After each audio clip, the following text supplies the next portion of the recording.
Morning, তোমরা সবাই কেমন আছো? আশা করি সবাই ভালো আছো, সুস্থ আছো, আর আমরাও খুব ভালো আছি। আজ দিনটা হলো শনিবার। আজকে তো এমনি শনিবার আমাদের নিরামিষ, আর তাছাড়াও আজকে তো হনুমান জয়ন্তী। তাই আজকে আমি আমার ভিডিওটা জয় বজরংবলী আর জয় শ্রীরাম বলে ভিডিওটা শুরু করলাম। তা যাই হোক, আজকে আমাদের পাড়ায় অনেক জায়গায় পুজো হচ্ছে।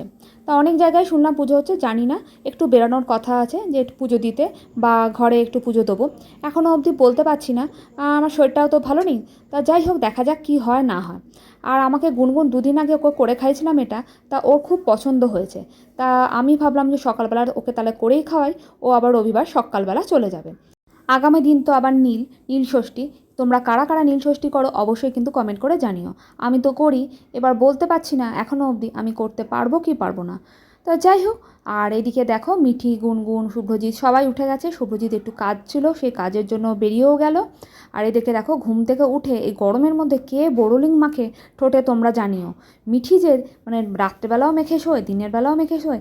এসি চললে ঠিক আছে মেখে শোয়, কোনো অসুবিধা নেই, গরমের মধ্যে যে মাখে কী করে জানি না। সেটাই ওকে এতক্ষণ ধরে বোঝাচ্ছিলাম। নিয়ে বলছে আর আমার কথায় কোনো কর্ণপাত করছে না।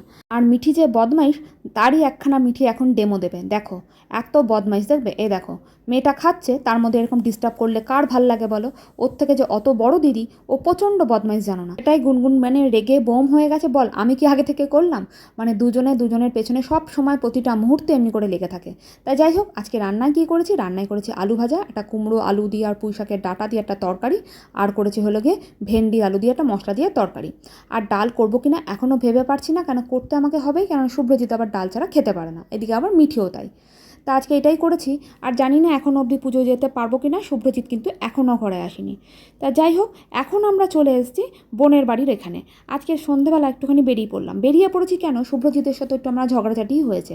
ওকে সকালবেলা তাড়াতাড়ি ওর আসার কথা ছিল, ব্যাস ওর বন্ধুর সাথে গল্প করতে শুরু করে দিয়েছে, ব্যাস ভুলেই গেছে।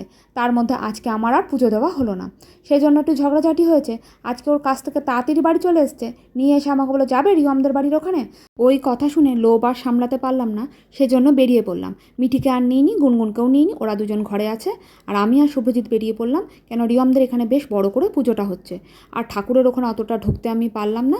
যাই হোক, এখানে এসে দেখলাম প্রোগ্রামটা একটু দেখলাম, দাঁড়িয়ে ঠাকুরের গান হচ্ছিল, বেশ ভালো লাগলো। তার বাড়ি এসে কয়েকটা চায়ের বাসন ছিল, তাই সেই চায়ের বাসনগুলোই মেজে নিলাম।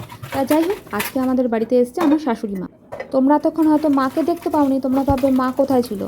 আমার শাশুড়ি মা এতক্ষণ ছিল বাপের বাড়িতে। আমার সামনের দিকের গলিতেই শাশুড়ি মার বাপের বাড়ি, সেখানেই মা ছিল। আর এদিকে দেখো সবার খাওয়া দাওয়া হয়ে গেছে, ওরা এখন শুয়ে শুয়ে টিভি দেখছে। আর আমি আর শুভ্রজিৎ বাকি আছি, আর গুনগুন ওই ঘরে পড়াশোনা করছে। তা আজকের জন্য ভিডিওটা এখানেই শেষ করলাম। তোমাদের কেমন লাগলো অবশ্যই কিন্তু কমেন্ট করে জানিও। আর তোমরা সবাই ভালো থেকো, সুস্থ থেকো, সাবধানে থেকো, আর সকলকে ভালো রেখো। এখনকার জন্য টাটা, গুড নাইট।